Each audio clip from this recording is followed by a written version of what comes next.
avec des volumes en baisse, en nette baisse par rapport au précédent top.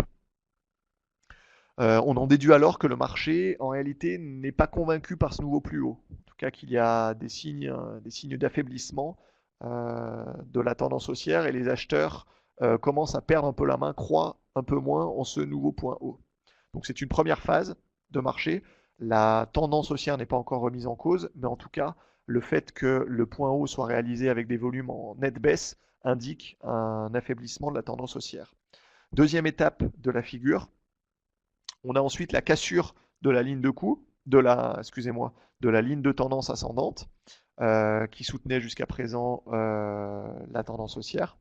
Donc cette cassure de cette ligne de tendance s'effectue avec de forts volumes, là en revanche du précédent point haut, et là indique clairement que deuxième étape a été franchie dans la formation de la figure et la tendance haussière est rompue. La tendance haussière est rompue, mais la figure n'est pas encore validée, puisqu'un point bas va être marqué et va permettre la formation d'une ligne de coup avant la validation finale de la figure, qui viendra simplement en cassure de cette ligne de coup. Le dernier rebond qui forme l'épaule droite est un rebond purement technique qui s'effectue dans des faibles volumes, et la cassure qui s'effectue dans de forts volumes, elle valide la figure. Voilà, donc les conditions, ça c'est pour la théorie. Après, il y a les conditions, il y a quelques règles de base à suivre quand on essaye d'identifier des figures en tête et épaules sur le marché. L'une d'entre elles, la première, c'est que les deux épaules doivent être d'amplitude similaire, hein, à savoir les deux épaules donc ici et ici. Elles doivent être elles doivent être d'amplitude similaire. Il ne doit pas y avoir trop de décorrélation. Une épaule droite qui serait beaucoup plus importante que l'épaule gauche, ou à l'inverse, ou l'inverse. Les deux épaules doivent avoir grosso modo la même ampleur, la même forme. Deuxième élément, il doit y avoir un équilibre entre la tête et les épaules, en amplitude et en timing. Donc l'épaule, la tête ne doit pas être trop importante par rapport aux épaules, ne doit pas être beaucoup trop haute. Et en termes de timing, la durée entre les phases de consolidation intermédiaires doivent être assez semblables. Enfin, dernier élément, la ligne de coup, la pente de la ligne de coup qui se forme doit être modérée.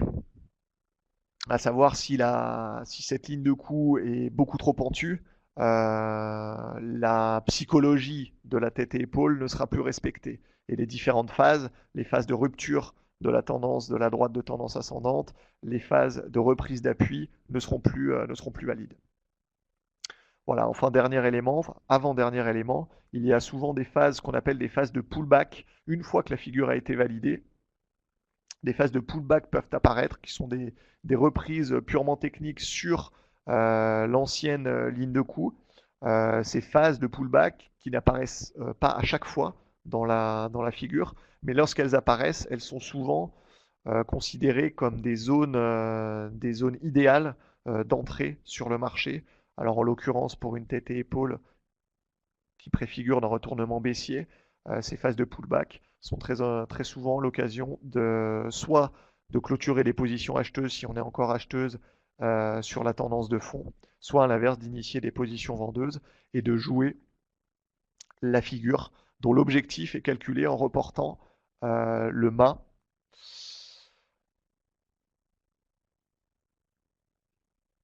de la figure, la hauteur de la figure.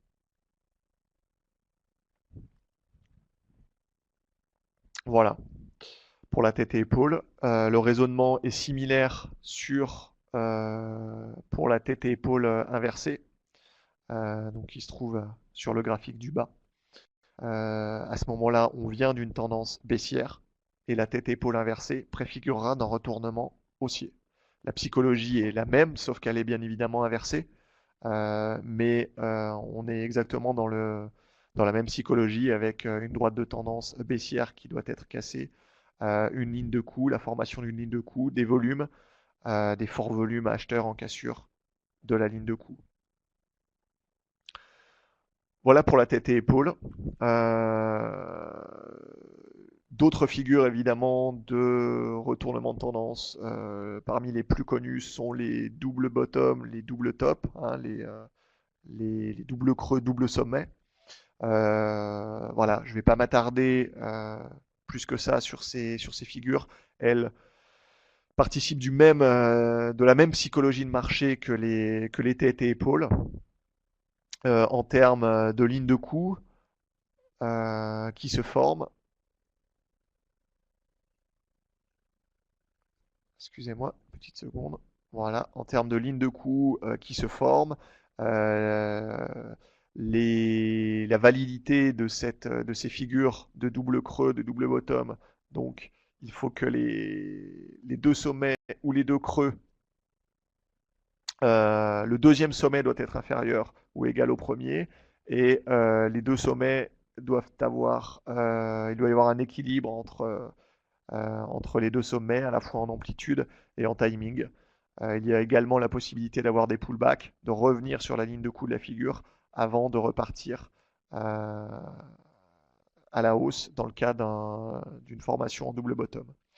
L'objectif est obtenu en reportant la hauteur du double creux et on obtient l'objectif, ici matérialisé par la ligne en rouge pointillé. Voilà, donc globalement, la psychologie est la même que sur les figures en tête-épaule qu'on a vues précédemment. Un exemple, justement, sur ce slide de tête et épaule qui a très bien fonctionné sur le CAC 40, l'indice CAC 40, donc 2007. On constate que la tête-épaule a pris quasiment une année pour se former. On voit ici l'épaule gauche, l'épaule droite et la tête qui s'est formée. La figure s'est formée durant toute l'année 2007. Donc on voit que c'est des figures qui peuvent mettre du temps à être formées et elles peuvent se former sur des horizons très larges, comme je le disais en introduction. Donc la ligne de tendance qui a été rompue, ligne de tendance haussière qui était en place depuis les points bas de 2003. Validation de la figure. Dans ce cas-là, il n'y a pas de pullback. La rupture de la ligne de coup a été très, très vive, très intense. L'objectif théorique qui se situait à cette époque sur la zone des 4570 points en reportant la hauteur de la figure. On voit d'ailleurs que cette zone des 4570 points a permis au marché de tenter de reprendre une dynamique haussière avant finalement de s'effondrer et de reprendre une vraie dynamique baissière. Mais le niveau des 4570 points, cible objectif théorique de la figure, a été noté par le marché. Voilà, donc il existe tout un éventail, comme je le disais au départ, de figures. On a vu les principales, aussi bien pour les figures de continuation, que ce soit en drapeau, en triangle, ou les figures de retournement de tendance. Donc on a vu les tête et épaules et à l'instant les doubles creux, double sommet. Il y a d'autres figures qui existent. Donc je voulais juste vous montrer sur ce slide les autres possibilités de figures qu'on peut voir également assez couramment. Les diamants, qui sont des figures assez intéressantes. Sur cet exemple, c'est un graphique d'une action de Schneider Electric en l'occurrence. Donc la formation d'un diamant qui est en réalité deux triangles mis dos à dos.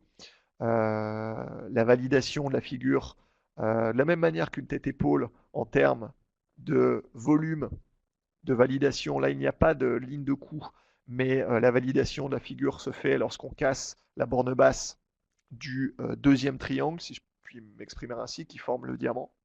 Dans ce cas précis, il y a eu la formation d'un pullback où les cours sont revenus tester la zone de résistance avant de prendre le chemin de la baisse suite à la validation de cette figure. Donc retournement de tendance baissier avec un objectif qui est calculé dans le cas d'un diamant de la même manière que sur une tête-épaule en reportant la hauteur de la figure au point de sortie de la figure. Donc on obtenait un objectif minimum, donc à l'époque sur le graphique autour des 44 euros. On voit ensuite que les cours sont engagés dans une tendance baissière. Et on voit ensuite la formation dans la foulée d'une figure d'essoufflement de la tendance baissière qui se forme dit en biseau, qui sont aussi des figures qui sont très présentes sur les marchés. Donc là, on voit la formation d'un biseau descendant, ici, qui montre tout simplement une phase d'essoufflement du marché avec la validation de la figure au point de sortie et un objectif minimum du biseau qui est tout simplement le point haut de formation du biseau ici autour des 47,40. Donc on voit un enchaînement de figures dans cet exemple, diamant, avec un objectif qui est atteint. Une fois que l'objectif du diamant a été atteint, on rentre dans une phase d'essoufflement de la tendance baissière, phase d'essoufflement qui prend la forme d'un biseau descendant, dont la validation entraîne un rebond technique sur l'objectif des 47,40.